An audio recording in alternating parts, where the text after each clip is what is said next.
Have you ever asked yourself why certain truths about women are ignored, silenced, or considered too uncomfortable to face? Why, despite everything that psychology and lived experience have shown us, we continue to cling to the idea that women's desires and motives are simple, transparent, and easily understood? Carl Jung didn't accept these illusions.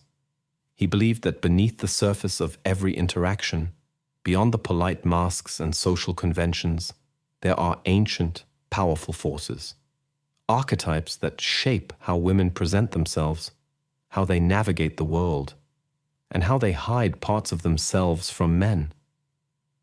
Jung argued that the feminine psyche isn't just a mystery to men. It's a mirror that reflects back their own fears, hopes, and unconscious needs. Men don't see women as they are. They see an image, an ideal, an anima that captivates and confuses them. This is the dark truth that women carry, that much of what men think they know about them is built on projections and illusions, not reality. For Jung, this explains why so many men feel both fascinated and betrayed, drawn to a symbol, only to be disillusioned when reality breaks through. This projection isn't a mistake. It's a function of the psyche. But the real danger emerges when we confuse that projection with reality. Jung saw how modern culture only feeds this confusion. We're taught to believe in fairy tales, to chase ideal partners, to expect a perfect match. But this distracts from the deeper truth, that inside every man and every woman there are powerful unconscious energies that draw them together and also push them apart in ways that escape reason or logic. Here's the harsh truth. Most people don't really love each other. They love what they see of themselves in the other. And when those illusions begin to fade, they feel devastated. Not because the other person changed, but because their fantasy collapsed. Jung's understanding of the feminine, and of women themselves, was never about reduction. It was about complexity. He didn't dismiss women as mere biology or instinct. He saw them as carriers of deep psychic currents tied to the rhythms of nature, the pull of the moon, the language of the body, and the mysteries of the unconscious.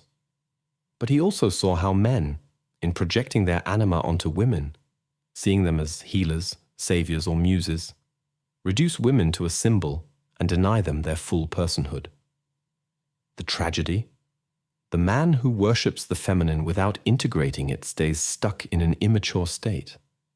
He looks for salvation outside himself. He avoids true intimacy. He turns a romance into a substitute for real connection. And the woman who becomes the canvas for his projection carries a weight she never asked for, the weight of being an illusion rather than herself. For Jung, this was the real cause of relational suffering. Not hatred, not power games, but confusion. Unconscious confusion that binds us in cycles of longing and loss. So what happens when the spell begins to break? When men see women not as angels or enemies, but as real human beings, with fears, flaws, instincts of their own. That moment, raw and painful, marks the first step of real growth. But only if the man is willing to withdraw the projection and face the feminine within himself. And that's the part no one wants to hear, because it reveals that love isn't about finding the one. It's about meeting the parts of yourself you've been too afraid to face. That demands work. That demands integration.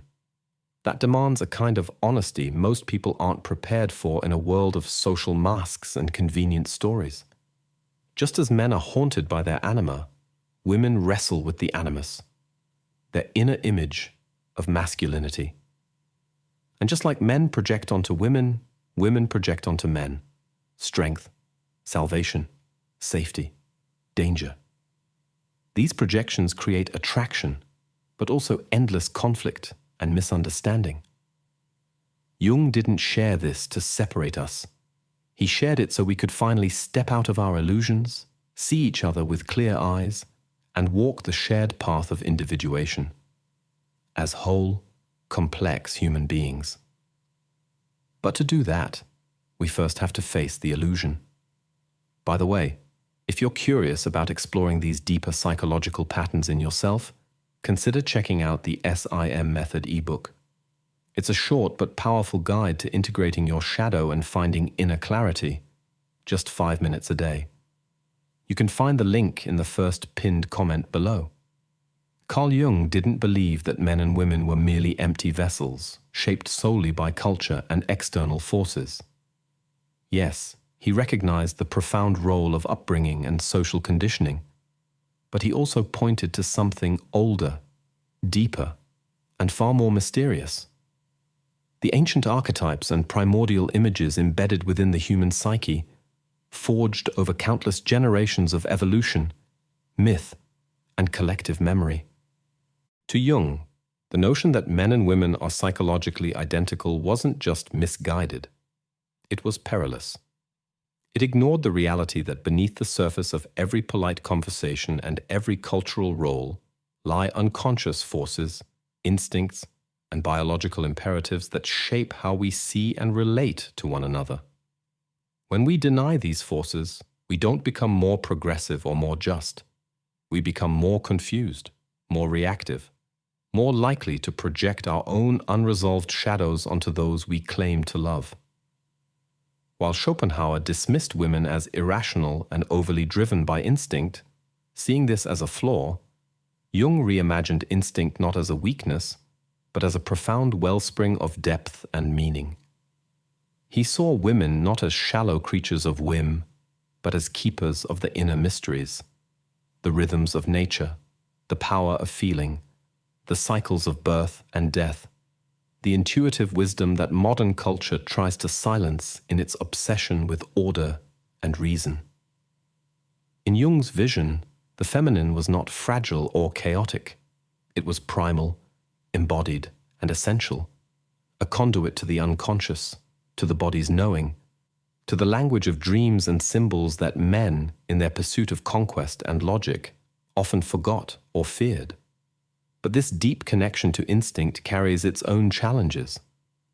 Jung argued that while men are frequently ensnared by the illusion of control and conquest, women can become overwhelmed by the tidal forces of emotion. When these ancient instincts remain unexamined and unintegrated, they can sabotage us. In women, the animus, the unconscious masculine principle, can emerge as icy logic, sharp judgment, or a restless need for control. In men, the anima, the inner feminine, can show up as emotional dependency, blind idealization, or a chaotic search for completion in others. These patterns are not choices we make consciously. They are inherited forces living within us, whether we recognize them or not. And this is where the role of instinct becomes critical. Instinct, when it remains buried, does not disappear. It drives us from the shadows. What we often call falling in love or being obsessed is rarely a purely conscious decision. It is a pull from the depths, a surge of archetypal energy that echoes with ancestral needs, mythic longings, and half-remembered wounds. For example, Jung saw that many men chase greatness, not only to achieve, but to escape the hollow ache of the inner void. The relentless pursuit of power, status, or conquest is often a defense against the fear of emotional emptiness. In this striving, men turn outward, trying to fill what they have not yet faced within. They run from their anima, from the feminine soul within that asks them to feel, to surrender, to heal. And so, many men find themselves magnetically drawn to women who seem to embody tenderness, beauty, intuition, and nurturing. Not simply because they are attracted to these traits, but because those qualities symbolize a lost part of their own being. They don't merely want the woman. They yearn for what she represents in their unconscious: wholeness, balance, and a forgotten poetry of the soul. This projection sets the stage for heartbreak. A man may put a woman on a pedestal convinced that she alone can calm his storms and complete his story. But what he's really seeing is not her. It's his own lost self, reflected back in her smile and her softness. And when the projection finally begins to dissolve, he feels disillusioned, even betrayed. He says, "She changed," when in truth she never changed. Only the illusion did. Jung called this crucial moment the withdrawal of the projection. It is both a collapse and a breakthrough, the painful end of fantasy and the dawn of psychological adulthood. It is the moment when a man sees the woman not as savior or muse, but as a full human being with her own shadows and light, her own battles and burdens.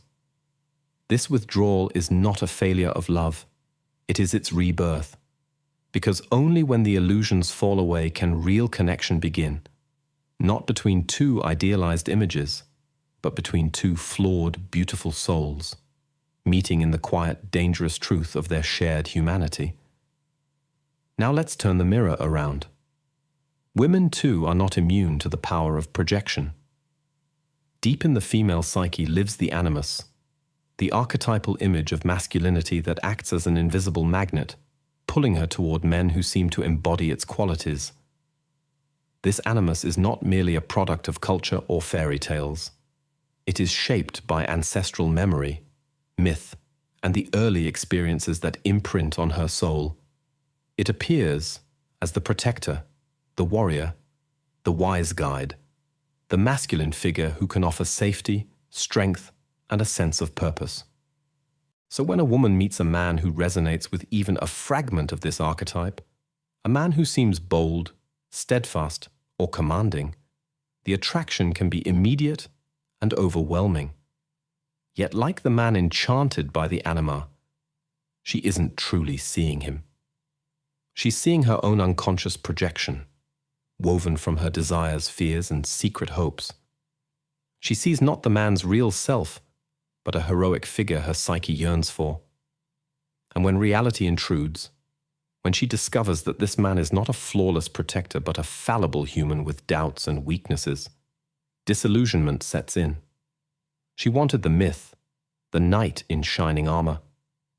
What she got was a man of flesh and blood, struggling with his own shadows and wounds.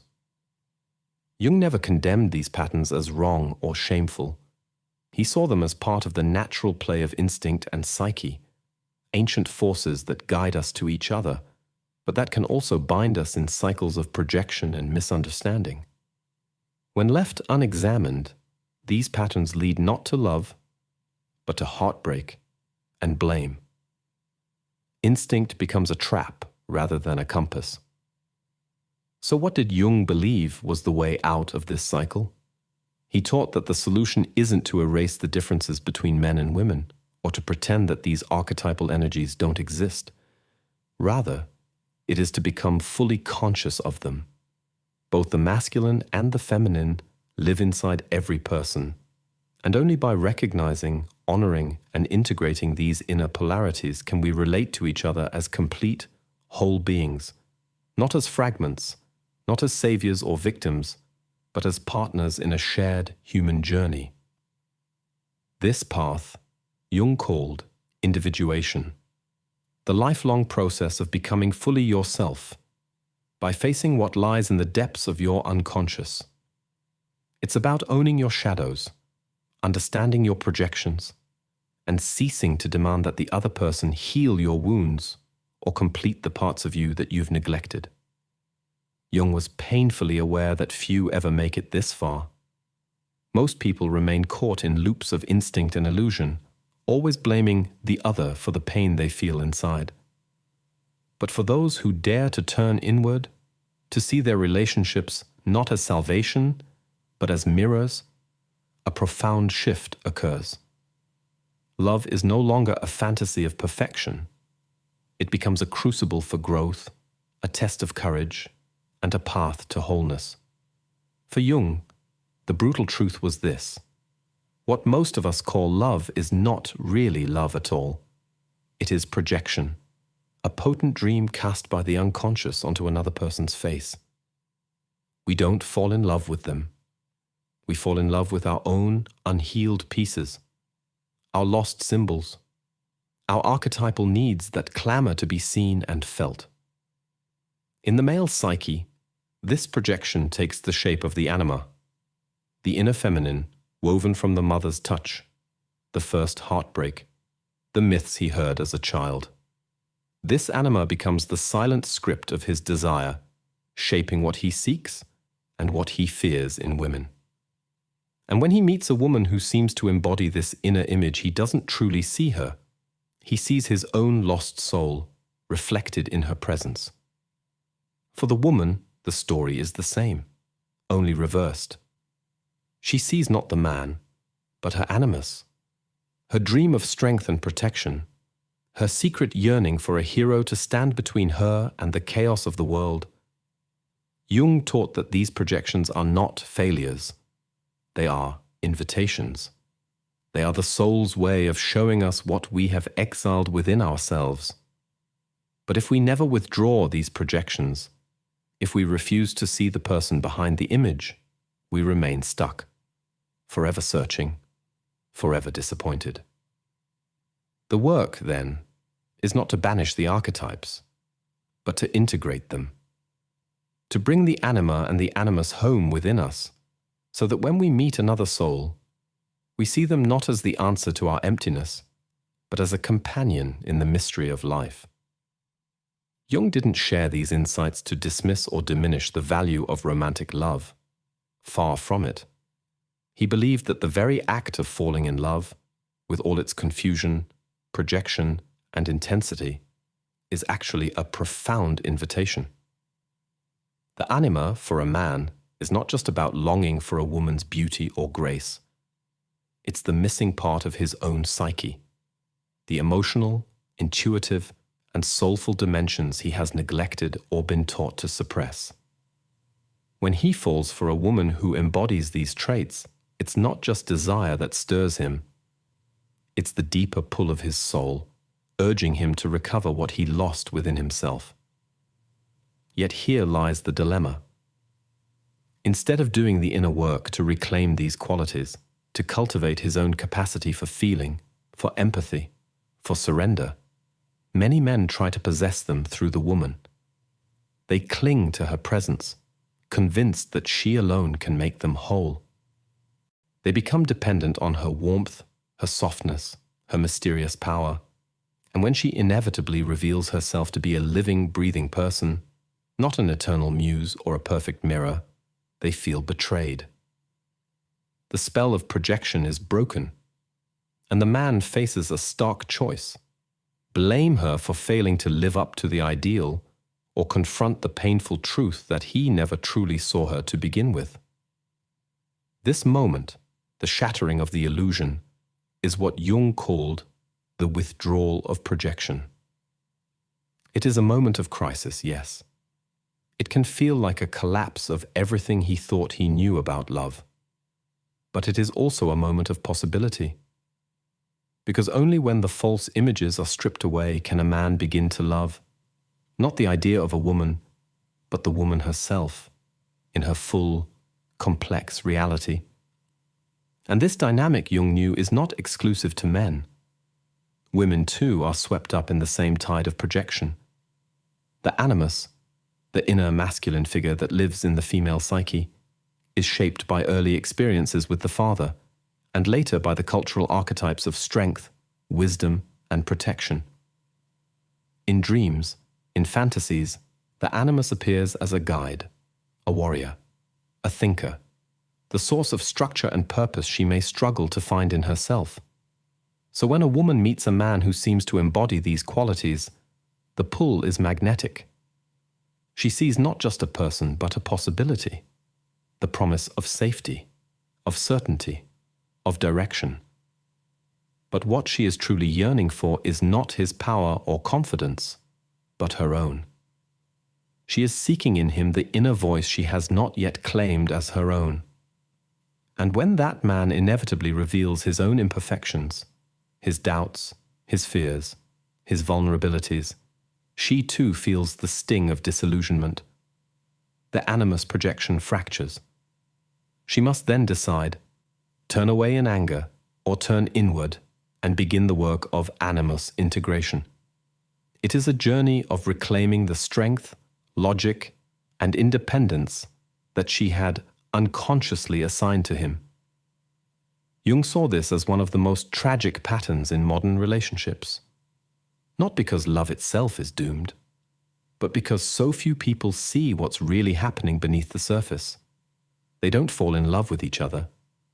They fall into each other's archetypes, images crafted by unconscious longing, family imprints, and collective stories. These illusions are powerful, even beautiful, but they are not the truth of the other person.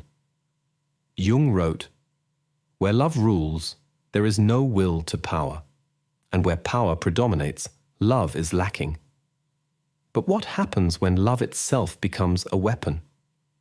When the unconscious uses passion to dominate, to seduce, to avoid facing one's own emptiness, then what we call love is no longer a union, but a battlefield. We become warriors in a silent war of unmet needs and unhealed wounds, each using the other to feel powerful, each fearing to see what truly lies within. In this light, relationships become less about devotion and more about survival, less about connection and more about control. And the path to real love, real partnership begins only when we dare to lay down those weapons, when we stop demanding that the other complete us, and begin to reclaim the parts of ourselves we have disowned. This is where Jung's concept of the shadow becomes not just important, but essential. The shadow is everything within us that we refuse to see, everything we bury because it makes us uncomfortable, everything we deny because it doesn't fit the story we want to tell about ourselves. But these disowned parts do not vanish. In relationships, they resurface in the most unexpected and painful ways. We find ourselves repelled by the very qualities we carry inside. We accuse our partner of being selfish when, in truth, we're avoiding our own self-centeredness. We resent their need for control because we've never faced our own need to dominate. Jung saw this pattern everywhere. The man who insists his partner is manipulative is often blind to the ways he manipulates. The woman who sees her partner as cold may be cut off from her own emotional life. And so the greatest conflicts in relationships are often not about the other person, but about the mirror they hold up to our hidden selves. This is why love, real love, is not just a source of joy, but also a crucible of healing. Because in the moment when our projections crack and our illusions shatter, we stand at a crossroads. We can turn away in anger and blame, or we can turn inward and begin to reclaim those disowned parts, to confront the shadows we have run from. This is the beginning of true intimacy, not built on fantasy or ownership, but on the raw, honest presence of two souls daring to see and be seen. Jung understood that few people choose this path. It demands courage, the willingness to stand in the fire of your own fears, to see your illusions for what they are, to let go of the comfort of the known. But for those who do, something extraordinary becomes possible. A love that is not about possession, but about transformation. A love that doesn't fill an emptiness but illuminates it, turning the darkness within us into light. This is why Jung's work was never meant to be easy. He didn't promise comfort or certainty. His psychology was built to challenge us, to peel back the masks we wear, to show us that our greatest task is not to find the perfect partner, but to become whole within ourselves. When it comes to men and women, he didn't offer a fantasy of eternal harmony. He offered something far more real and far more demanding. The chance to see and honor the unique strengths and wounds that each carries. For Jung, the painful truth no one wants to hear is this: most of what we call love is projection. Most of what we chase in another person is what we've lost in ourselves. Most of the heartbreak we feel is not about the other at all. It's about the shattering of the illusions we've clung to so tightly. But this breaking is not the end. It is the beginning.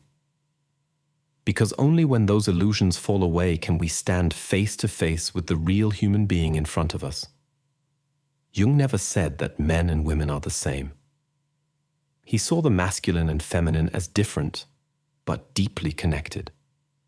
He believed that these forces, when unconscious, create conflict. But when they are made conscious, when we integrate them within ourselves, they become the foundation for healing and wholeness. Love in this light is not about completion. It is about awakening. If you see something divine in your partner, ask yourself, is that divinity also within me, waiting to be claimed? If you are drawn to someone who brings you peace, passion, or safety, ask, what part of me has been silenced? What part of me cries out for that energy? Because until we do this work, until we face the hidden voices within, we will remain trapped in the same story, falling in love with a reflection, losing it, and calling that loss betrayal. We will blame the other for the ache that has always lived inside us. We will mistake the drama of projection for the quiet power of connection. Jung called the path out of this cycle individuation the journey of becoming whole. It is not easy. It asks us to meet the anima and the animus within, to embrace the shadow, to take back what we have given away and stand in the strength of our own soul. And when we do, love ceases to be a search for what we lack. It becomes an offering of who we truly are. This is not fairy tale love. It is not the love of perfect endings and polished illusions. It is the love of two people who have faced themselves and can therefore face each other with compassion, curiosity, and truth. In a world that worships illusions, this is the rarest love of all. A love that heals, a love that sees, a love that endures. This is the paradox of real love. It begins where the illusion ends. For most people, the collapse of projection feels like heartbreak, like something precious has been lost. But what's truly lost is the fantasy, the mask, the convenient story we told ourselves. And in that space of loss, the real work begins. Jung knew that to stand in the wreckage of a broken projection is to stand at the threshold of the soul. Because the anima and animus are not just illusions, they are also invitations. They are the doorways to parts of ourselves we have been too afraid to claim. Our tenderness, our power, our depth. And when the projection shatters, we are finally forced to step through that doorway. In this moment, love becomes a choice, not a compulsion. It becomes an act of will, not just of desire. Because no longer do we chase an image to fill the void. We meet another human being as they are, and we meet ourselves in the process. We see their wounds and their beauty, their confusion and their strength, and we no longer demand they fix us or save us. We see them not as a mirror of our fantasy, but as a soul walking the same long road we are. Jung called this the sacred task of individuation, to hold the tension between the opposites within us, to become whole by facing what we have hidden and denied. And in this wholeness, a new kind of love can emerge. A love that is not about ownership, not about using the other as a crutch or an idol, but about sharing the journey. It is a love that asks, can we stand together, not to complete each other, but to support each other's becoming? This kind of love is rare because it requires something radical. It requires honesty. It demands that we see not only the light in the other, but also the shadow, and that we embrace both in ourselves as well. It asks us to stay when it would be easier to run, to speak the truth when it would be easier to hide, to see the other as an equal, not as a savior, or a threat. And so we come to the final truth that Jung offered, a truth as challenging as it is liberating. Love is not for the faint of heart. It is not a refuge from the storm. It is the storm. It will shake you, strip you, force you to confront what you have spent a lifetime avoiding. But if you can endure it, if you can meet love as a path to your own soul, it will transform you. This is not the easy path. It is not the safe path. But it is the only path that leads beyond the endless cycles of projection and disappointment. The only path that leads to the fierce, fragile, sacred meeting of two souls, not in illusion, but in truth. And in that truth, in that raw and luminous space, we find the rarest thing of all, the possibility of a love that can endure, because it is rooted not in fantasy but in the courage to see and to be seen,